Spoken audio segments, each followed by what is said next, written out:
आज हम लोग एक बहुत ही महत्वपूर्ण प्रश्न जो परीक्षा में बार बार पूछे जाते हैं का हल करना सीखेंगे। यह प्रश्न एक्सरसाइज 6.5 का क्वेश्चन नंबर 15 है ना। तो ये इम्पॉर्टेंट है, इसलिए इसको अच्छे तरीके से समझो और बार बार बना करके परफेक्ट हो जाओ। अभ्यास करना है। तो देखो, प्रश्न कह रहे हैं कि किसी समबाहु त्रिभुज ABC की भुजा BC पर एक बिंदु D इस प्रकार स्थित है कि BD = 1/3 BC। सिद्ध कीजिए कि 9AD = 7AB²। ठीक, चलो स्टार्ट करते हैं। तो एक्चुअली में क्या कह रहा है ये हम त्रिभुज बना लें तब बात करेंगे। तो हमको त्रिभुज कह रहा है समबाहु, यानी एक विशेषता वाली है कि इसकी तीनों भुजा बराबर है। समबाहु का मतलब तो यही होता है। तो एक समबाहु त्रिभुज की रचना कर लें, है ना।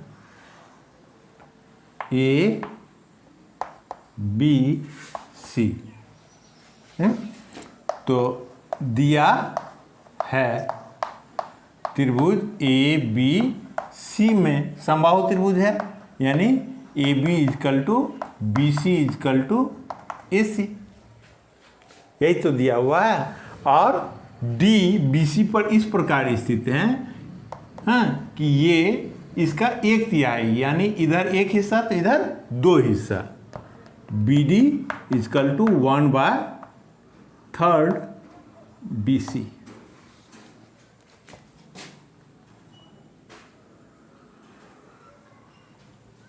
ठीक, तो हमको सिद्ध करना है कि 9AD² = 7AB², यही साबित करना है।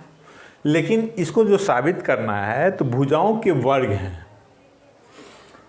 तो ये तो समकोण त्रिभुज रहता तो पाइथागोरस प्रमेय का यूज कर लेते, उसी में वर्ग आते हैं। समकोण त्रिभुज तो है नहीं, ये तो समबाहु त्रिभुज है ना। तो यानी हमको समकोण त्रिभुज बनाना होगा, रचना करना होगा। तो हम A से इस पर लंब डाल देते हैं। सपोज करो AE लंब डाल दिए। ठीक, तो अब तो समकोण त्रिभुज AD समकोण त्रिभुज का अंग हो गया, किसका? ADE का। और ABE समकोण त्रिभुज का अंग हो गया, यानी वर्ग हम ला सकेंगे। तो पहले तो लिख दो सिद्ध करना है 9AD² = 7AB²। हम रचना क्या किए? हाँ, AE लंब BC खींचा। ठीक, और तो कुछ किए नहीं। चलो प्रमाण देते हैं। अच्छा, देखो कि हमको AD जब लाएंगे तो उसमें DE आएंगे। रिजल्ट में D तो है नहीं, है ना। तो DE को बदलेंगे हम, और इसमें AB जब लाएंगे तो BE आएंगे। लेकिन हमको केवल AB और AD यानी DE नहीं चाहिए और BE भी नहीं चाहिए। तो ये BE है क्या? तो ध्यान दो, जो ये समबाहु त्रिभुज की विशेषता होती है कि शीर्ष लंब आधार को समद्विभाजित करता है ना। समबाहु त्रिभुज की यह विशेषता है। तो इस विशेषता का यूज कर लें, है ना। हम जानते हैं कि समबाहु त्रिभुज में शीर्ष लंब आधार को क्या करता है? समद्विभाजित करता है। आधार को यह समद्विभाजित करेगा, यानी इसलिए हम लिख सकते हैं कि BE = BC/2। बी सी का क्या होगा, आधा होगा। ये समद्विभाजित कर रहा है, ई मध्य बिंदु हो गया, यानी बी सी का आधा हो गया।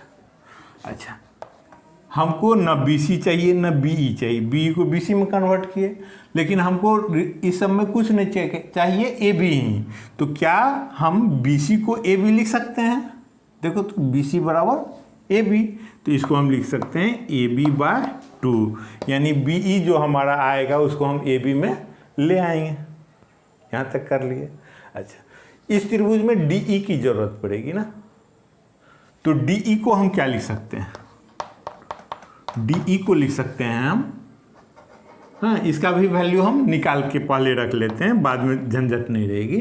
तो डी ई को हम लिख सकते हैं B E minus B D. B E में से बी डी को घटा देंगे तो डी ई आ जाएंगे। अब देखो तो बी ई तो निकाले हो तुम ए बी बाय 2, ठीक, और बी डी है 1/3 बी सी, है ना। तो इसको लिखेंगे ए बी बाय 2, और बी सी को तो फिर हम ए बी लिख सकते हैं, यानी ए बी बाय 3। एलसीएम ले लिए तो कितना हो जाएगा, ये 6 एलसीएम आएंगे, 3 में से 2 गया, 1 बचा, यानी ए बी बटे 6 आ जाएंगे।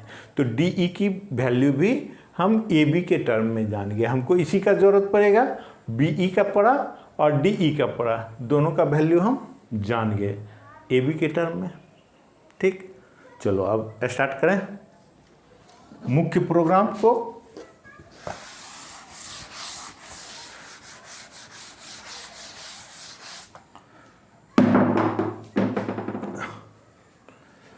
नाइन ए डी करना है हमको, ए डी निकालना है। ए डी से संबंधित त्रिभुज है ए डी ई, तो हम लिखेंगे समकोण त्रिभुज ए डी ई में A D square equal to D E square plus A E square. ध्यान दो, ए ई इसमें भी आएंगे, इसलिए हम ए बी का ही ए ई का ही हम मान जान लेते हैं।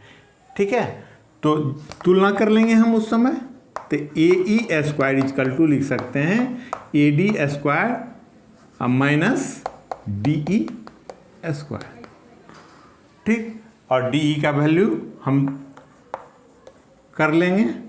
डी ई का कितना निकाले थे, A B by 6, A B by 6 का स्क्वायर, यानी कितना हो गया, A D square minus A B square अब बटे 36। ठीक, इसको इक्वेशन 1 करके छोड़ दिए, समीकरण 1। हाँ, या तुम अच्छे से लिखना चाह रहे हो तो फिर से दोहरा के लिख लो, A E square equal to क्या हो गया, A D square minus A B square by 36, समीकरण 1। ठीक, और समकोण त्रिभुज, अब हमको ए डी का तो वैल्यू ए डी से हम कर लिए, अब ए बी के लिए हम त्रिभुज देखते हैं, ए बी ई, समकोण त्रिभुज ए बी ई में कर्ण तो ए बी है, तो यानी A B square equal to लिख सकते हैं हम B E square plus A E square. फिर से हम ए ई का वैल्यू इसमें भी जान लेते हैं, A E square equal to A B square minus B E square. ठीक, बी को हटा लें, ए बी के कर्ण में हम ले आते हैं, तो ए बी स्क्वायर और बी ई क्या है, ए बी का आधा हम निकाल चुके हैं, तो ए बी बाय 2 का स्क्वायर। ठीक है, तो अब पुट कर दो A B square minus A B square by 4, तो एलसीएम लेंगे। हाँ, तो हम यानी लिखेंगे ए ई स्क्वायर बराबर एलसीएम लेंगे तो 4 आ जाएंगे, है ना, और 4 में से 1 चला जाएगा तो यहाँ क्या बचेगा 3ab स्क्वायर। इसको समीकरण 2 कर लो। ठीक, देखो समीकरण 1 में भी ए ई स्क्वायर है और समीकरण 2 में भी ए ई स्क्वायर है, दोनों का बायां पक्ष बराबर है तो दाएं पक्ष बराबर ही होगा। लिखते हैं उसी को।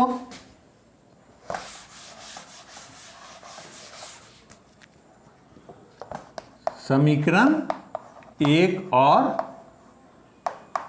2 से दोनों का बायां पक्ष बराबर तो दोनों का दाएं पक्ष भी बराबर होगा, तो हम लिखेंगे ए डी स्क्वायर अब माइनस ए बी स्क्वायर अब बाय 36 और ये हो गया 3ab स्क्वायर अब बटे 4। इस समीकरण का दाएं पक्ष और इस समीकरण का दाएं पक्ष दोनों बराबर हो गए।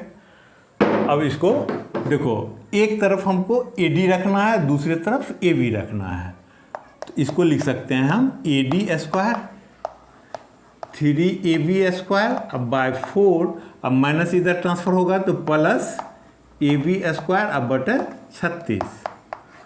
तो ये 36 एलसीएम आया, क्या मतलब 9 से गुना होगा ऊपर पर तो 9 तिया 27 ए बी स्क्वायर अब प्लस इसमें तो कुछ गुना नहीं होगा, है ना, तो बराबर क्या हो जाएंगे 27 1 28 ए बी स्क्वायर अब बटे 36।